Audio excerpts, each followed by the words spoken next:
பண்டிகை காலங்களில் வானத்தை பிளக்கும் சில நிமிட வான வேடிக்கைக்காக செலவிடும் பெரும் தொகையை ஏழை குடும்பங்களின் நலனுக்காக பயன்படுத்தி இருக்கலாம் என மலேசிய இளைஞர் ஒருவர் சமூக வலைதளத்தில் பகிர்ந்துள்ள கணக்கீடு பெரும் விவாதத்தை ஏற்படுத்தியுள்ளது.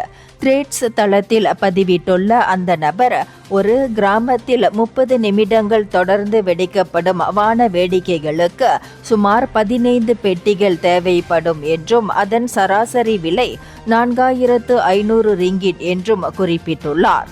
இதேபோல் ஒரு மாவட்டத்தில் உள்ள 10 கிராமங்களை கணக்கிட்டால் ஒரே இரவில் சுமார் 45,000 ரிங்கிட் காற்றில் கரைக்கப்படுவதாக அவர் சுட்டிக்காட்டியுள்ளார். இந்த தொகையை ஆக்கப்பூர்வமாக பயன்படுத்தி இருந்தால் அந்த மாவட்டத்தைச் சேர்ந்த சுமார் 90 ஏழை குடும்பங்களுக்கு தலா 500 ரிங்கிட் வீதம் பெருநாள் நிதியுதவி வழங்கி இருக்க முடியும் என அவர் ஆதங்கத்துடன் தெரிவித்துள்ளார். வெறும் சில நிமிட காட்சிக்காக செலவழிக்கப்படும் இந்த பணம் பல குடும்பங்களின் அத்தியாவசிய தேவைகளையும் புத்தாடை, உணவு செலவுகளையும் நிறைவு செய்திருக்கும் என்று குறிப்பிட்டுள்ள அவர், ஆடம்பரத்தை குறைத்து அடுத்தவர் பசியை போக்கும் பாடத்தை நாம் கற்க வேண்டும் என உருக்கமாக அதில் வேண்டுகோள் விடுத்துள்ளார்.